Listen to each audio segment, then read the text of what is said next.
Welcome, Mayssa. We will be continuing this conversation on migration and belonging with you. Mayssa, you are a doctor, physician from Tunisia, and in recent years have turned scholar in the social sciences, or in anthropology more specifically. We will start with a conversation about belonging and deservingness, and you will bring us into your area of research a little bit, which looks at trauma therapy for refugees in the Swedish context. But feel free to bring it wherever you want, and let's start more broadly on deservingness and what that means to belonging. Thank you for inviting me to be part of this conversation. And indeed, I wanted to start on deservingness because it is, I think, at the center of migration and migration debates nowadays. We are in a world where borders are deadly and very present, and the ones deciding who deserves to be here and not. Every day, hundreds of people are pushed away, drowned in the seas, shot, because they do not deserve to be crossing the border and to be on a specific land or space. Thus, when we speak about belonging, it is very much, I think, we need to question a little bit. How can we belong in a place that we were told that we don't deserve to be in? And this is the whole thing that people go through. People need to go through different investigations and different investigations to prove if they deserve to be here or not. Are they really in danger?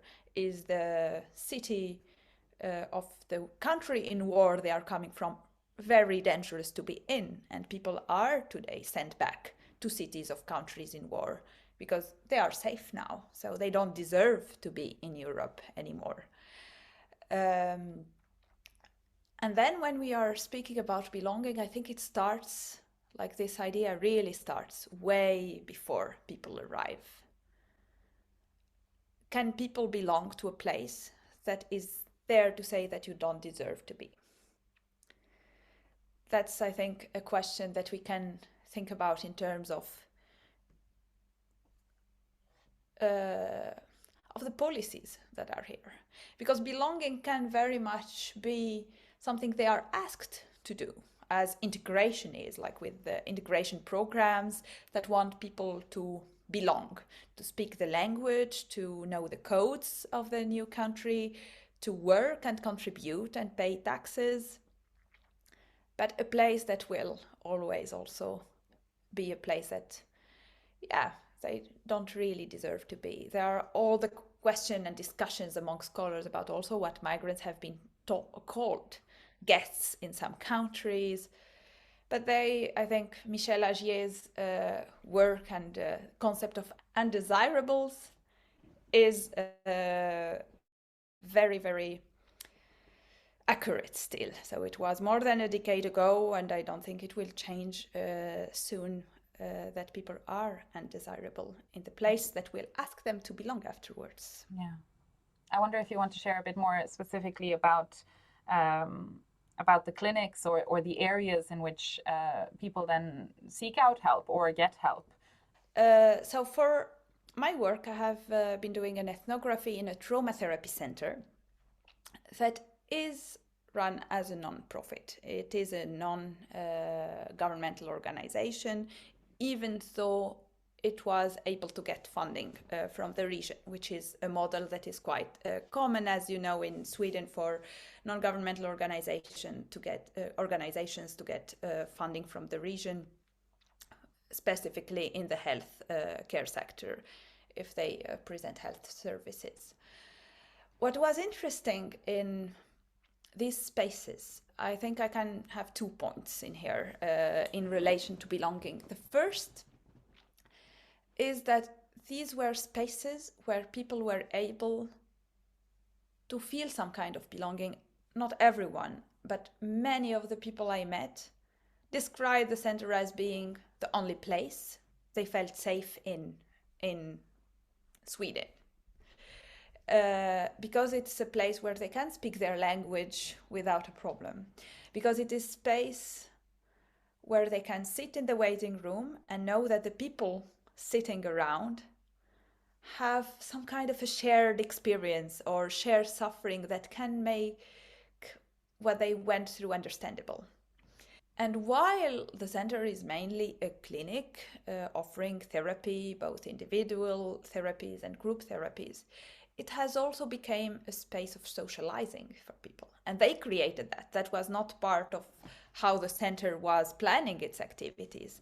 But people will come to it. But it still didn't forbid it, because it was possible to come in whenever they wanted to. So you are not only like allowed in 15 minutes before your appointment. And people were able to come 1, 2, 3 hours before their sessions, to sit in the waiting room, to discuss with people, to break the isolation, which is also one of the biggest things that people face. And when we speak about trauma, we usually speak a lot about the importance of the collective and the everyday in healing. In forced exile, this is lost. People find themselves isolated from their communities, from their social networks, from their families that are left behind, that are scattered in other places, that are dead, that are in prisons. It's very different, but this collective dimension of healing is lost. And the same with everyday and trying to reweave that. These clinics have in a way become spaces where they can try to do something else, to create a new collectiveness and a new collectivity and a new belonging. So yeah, saying that this center feels like home was not something I heard only once. It was something that came back and back again, and it can feel a little bit like, but that's a clinic. But people would say, no, but here I met people that for the first time I felt that I can be understood, and it's different from outside. So that's one point. I think it's how people also create their spaces for belonging. The second point, of course, is even in the therapeutic encounter in therapy itself, there will be some kind of support in navigating these issues of belonging, in navigating the difference in values and in codes. People were in therapy for many different reasons than getting therapy. They were also there because it was having someone that will help them navigate the codes of a new society that were like a labyrinth to most of the people. And that's, I think everyone who moved to a place would recognize what it is to be in a labyrinth, trying to understand how things work and so on and so forth.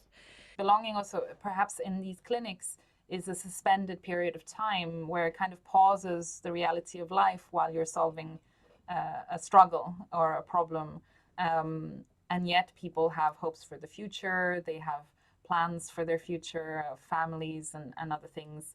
However, it also amplifies the suspended nature of community in those places, right? Is it really wrong if we congregate with people we can relate to and create our own, revolutionary belonging, which is then obviously then, as with all revolutions and resistances, will be, seen as a negative, made to be a negative by governments and structures, but perhaps in everyday life, it is a feasible way of finding belonging. Yeah, and I think one of the first questions, also to ask, do people belong to a nation state in a way that is very homogeneous? Aren't they also communities to which people belong to, independently of migration experiences and journeys? I think what is specific in migration, and specifically I would here speak about the European context and the context of migration and integration policies in Sweden, is that there is almost an imperative of belonging to this national state, to the values of what defined to be Swedish. Swedishness is a word that is common. So this is something that is present, that is also presented as a condition to be accepted. To be accepted to be here, people need to fit in with some kind of national values. Are these national values already applicable to all natives? That's a whole other question. But this won't be questioned. Like, we won't say, okay, is this Swedish person Swedish enough? Some scholars actually have also worked with this concept of cultural distance in the employment field. And that, for example, there is a very big problem of unemployment of foreign-born people in Sweden. That is like it is actually the highest gap in the EU between foreign-born and Sweden-born people in terms of unemployment. One of the main barriers that were explored is this cultural distance. So it's considered that people from other cultures won't fit in the work culture in Sweden. That people aggregate with people they will share the language with, they will share some kind of history with, is nothing new in all migrations all over the world. When Europeans migrated to the US, they aggregated in, I don't know, an Italian neighborhood, an Irish neighborhood, and so on and so forth. The same when they went to South America, like all different migrations. This is very natural. But this is problematized today. There is a lot of barriers to belonging that people face. And at the same time, they are asked to belong. So that's like a sort of a vicious cycle they find themselves in.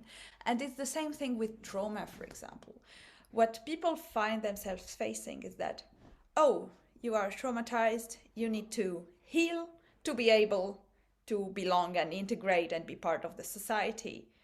But how is it possible to heal if you are excluded?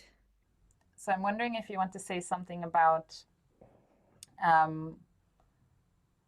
Swedish exceptionalism, belonging, and perhaps I want to bring it back to the more revolutionary ideas, or what could we make belonging be if we thought of it in a more humanistic sense, something that is essential to all human beings, which will impact their health and well-being, of course, but perhaps something that's also separate from the structures that be in society and that can actually be cultivated in community or in a sense of belonging.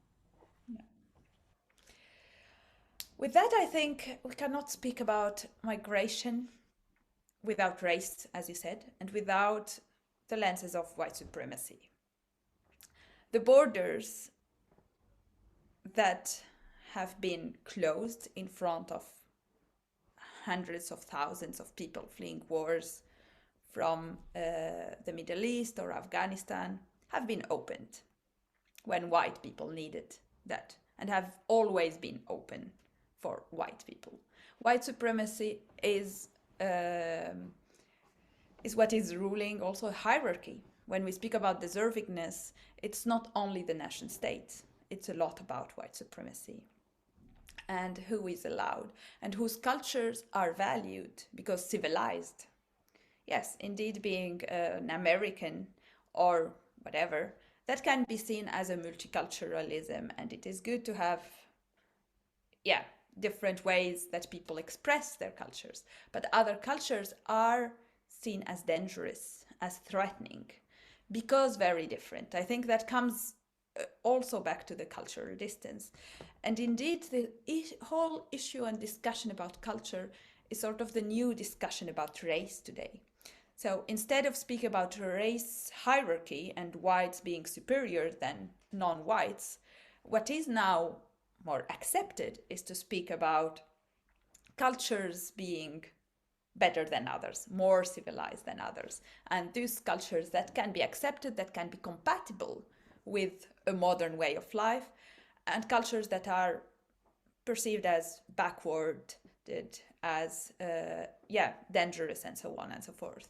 So indeed, this whole contrast, I think, brings us back that we cannot speak about migration, and not even forced migration, without the lens of race and ethnicity and white supremacy.